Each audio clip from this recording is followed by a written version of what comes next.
নমস্কাৰ। আজি 14 নৱেম্বৰ। অসমৰ লগতে ভাৰতৰ বিভিন্ন প্ৰান্তৰ পৰা ৰাতিপুৱাৰ কেইবাটাও গুৰুত্বপূৰ্ণ খবৰ আপোনালোকৰ বাবে লৈ আহিছো। এই মুহূৰ্তত জনাই আছো গুৰুত্বপূৰ্ণ খবৰ। যিমান বিৰোধিতা কৰে কৰক, ৱাকফ সংশোধনী বিল আহিবই। আজি মন্তব্য কৰিছে কেন্দ্ৰীয় গৃহমন্ত্ৰী অমিত শ্বাহে। অমিত শ্বাহৰ তৰফৰ পৰা কোৱা হৈছে, যিমান বিৰোধিতা কৰে কৰি থাকক, কিন্তু ৱাকফ সংশোধনী বিল আহিবই বুলি মন্তব্য অমিত শ্বাহৰ। জনাই আছো গুৰুত্বপূৰ্ণ খবৰ। কৰ্ণাটকৰ বহুত ভূমি ৱাকফ বোৰ্ডৰ বুলি ঘোষণা কৰিছে কংগ্ৰেছ চৰকাৰে, য'ত হিন্দুৰ ঘৰ, মন্দিৰ, খেতি বাতি সকলো ৱাকফ বোৰ্ডৰ অধীনলৈ গ'ল। গুৰুত্বপূৰ্ণ খবৰ জনোৱাৰ চেষ্টা কৰিছো। কংগ্ৰেছ হোক বিৰোধীয়ে ৱাকফ সংশোধনী বিলৰ বিৰোধিতা কৰি আহিছে। ৰাহুল বাবা যিমান বিৰোধিতা কৰিবলৈ আছে কৰি লওক। নৰেন্দ্ৰ মোদী চৰকাৰে ৱাকফ আইন সলনি কৰিহে দিব, এই মন্তব্য কৰিছে অমিত শ্বাহে। তেলেংগানা, কৰ্ণাটক, হিমাচল প্ৰদেশত কংগ্ৰেছ চৰকাৰে কি কৰিলে? এটাও নিৰ্বাচনী প্ৰচাৰত দিয়া প্ৰতিশ্ৰুতি পূৰণ কৰা নাই কংগ্ৰেছে বুলি মন্তব্য কেন্দ্ৰীয় গৃহমন্ত্ৰী গৰাকীৰ। ৱাকফ বোৰ্ডক লৈ কঠোৰ মন্তব্য কৰিছে এইদৰে কেন্দ্ৰীয় গৃহমন্ত্ৰী অমিত শ্বাহে। আন এটা গুৰুত্বপূৰ্ণ খবৰ হৈছে, বিহালীত এইবাৰ হাহাকাৰ পৰিৱেশৰ সৃষ্টি হৈছে। থানা পাইছেগৈ এইবাৰ গৌৰৱ গগৈয়ে। এটা গুৰুত্বপূৰ্ণ খবৰ। উপ নিৰ্বাচনৰ মাজতেই থানা পালেগৈ সাংসদ গৌৰৱ গগৈয়ে। বিহালীৰ জিঞ্জিয়া থানাত কংগ্ৰেছ আৰু আৰক্ষীৰ মাজত বাক যুদ্ধ আৰম্ভ হৈছে। Political breaking news. বিহালীৰ জিঞ্জিয়াৰ পৰা জ্যেষ্ঠ কংগ্ৰেছ নেতাক আটক কৰিছে আৰক্ষীয়ে। ডাঙৰ খবৰ, ব্ৰেকিং নিউজ। কোনো কাৰণ নেদেখুৱাকৈ আটক হৈছে জ্যেষ্ঠ নেতা উৎপল গগৈ। উৎপল গগৈক তৎকালে মুকলিৰ দাবীৰে থানাত উপস্থিত হৈছে গৌৰৱ গগৈ। উৎপল গগৈক আৰক্ষীয়ে কৰিছিল গ্ৰেপ্তাৰ আৰু উৎপল গগৈক মুকলিৰ দাবীৰে থানা পাইছেগৈ এইবাৰ গৌৰৱ গগৈ। Breaking news. জিঞ্জিয়াত এঘৰত ফুৰিবলৈ আহোঁতেই আটক কৰা হৈছিল উৎপল গগৈক। আৰু চৰাইদেউ জিলা কংগ্ৰেছৰ সভাপতি উৎপল গগৈক আটক কৰাৰ পিছতে থানা পাইছেগৈ এইবাৰ গৌৰৱ গগৈয়ে। উৎপল গগৈক মুক্তি কৰি দিয়াৰ দাবীৰে থানাত উপস্থিত হৈছে গৌৰৱ গগৈ। পৰৱৰ্তী খবৰ। এইবাৰ নাওবৈচাৰ সোণাপুৰত জনসমুদ্ৰত পৰিণত হৈছে। অখিল গগৈক সভাত দেখিবলৈ পোৱা গৈছে এইবাৰ লাখে লাখে লোক। হিন্দু মুছলমান এক হোক, অসমবাসী এক হোক, মই চাচা মামা দুয়োকে বেয়া পাওঁ।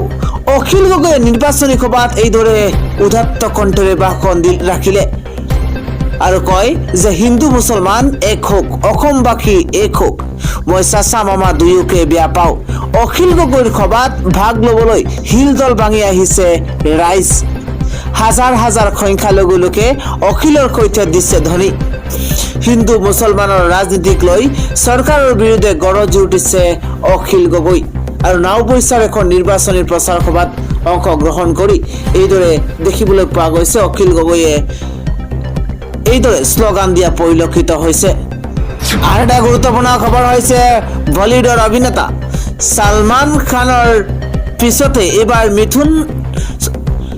মিথুন চক্ৰৱৰ্তীক হত্যাৰ ভাবুকি দিছে পাকিস্তানে। পাকিস্তানীৰ তৰফৰ পৰা এইবাৰ হত্যাৰ ভাবুকি দিয়া হৈছে মিথুন চক্ৰৱৰ্তীক। বলিউডৰ তাৰকা ছলমান খান আৰু শ্বাহৰুখ খানৰ পিছতে এইবাৰ অভিনেতা তথা বিজেপি নেতা মিথুন চক্ৰৱৰ্তীক হত্যাৰ ভাবুকি দিছে পাকিস্তানী গেংষ্টাৰে। সামাজিক মাধ্যম যোগে দিছে পাকিস্তানী গেংষ্টাৰে হত্যাৰ ভাবুকি নেতাগৰাকীক। পাকিস্তানী গেংষ্টাৰ সাজাদ ভাট্টিয়ে এটা ভিডিঅ' বাৰ্তা যোগে মিথুন চক্ৰৱৰ্তীয়ে মুছলমান বিৰোধী মন্তব্য কৰা বুলি অভিযোগ উত্থাপন কৰিছে।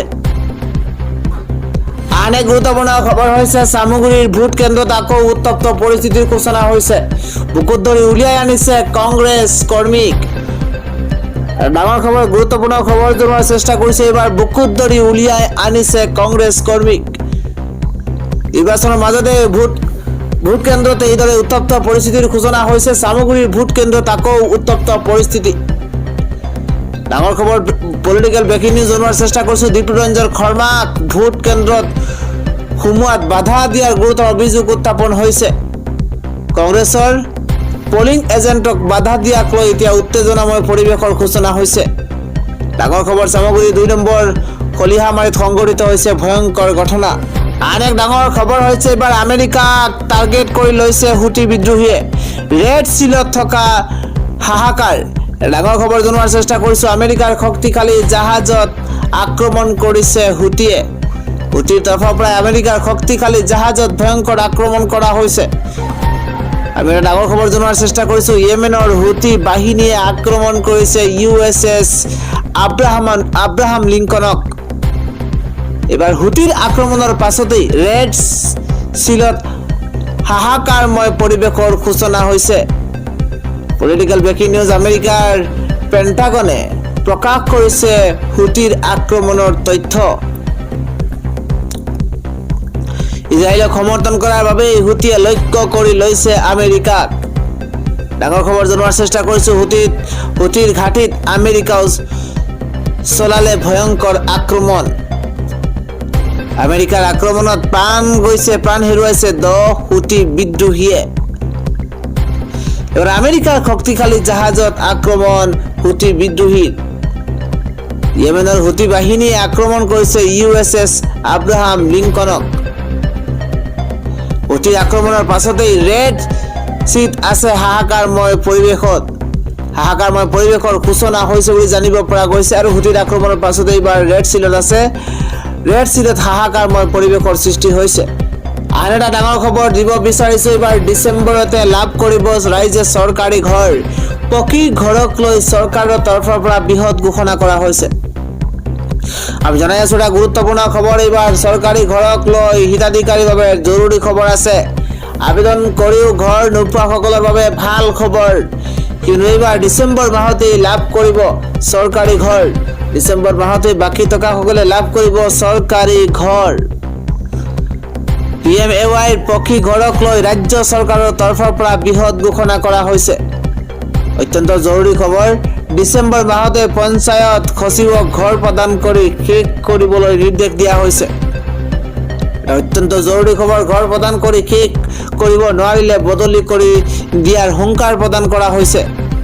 ইফালে 60,000 বাদ পৰি ৰোৱা ঘৰ শীঘ্ৰেই প্ৰদান কৰিবলৈ নিৰ্দেশ দিয়া হৈছে।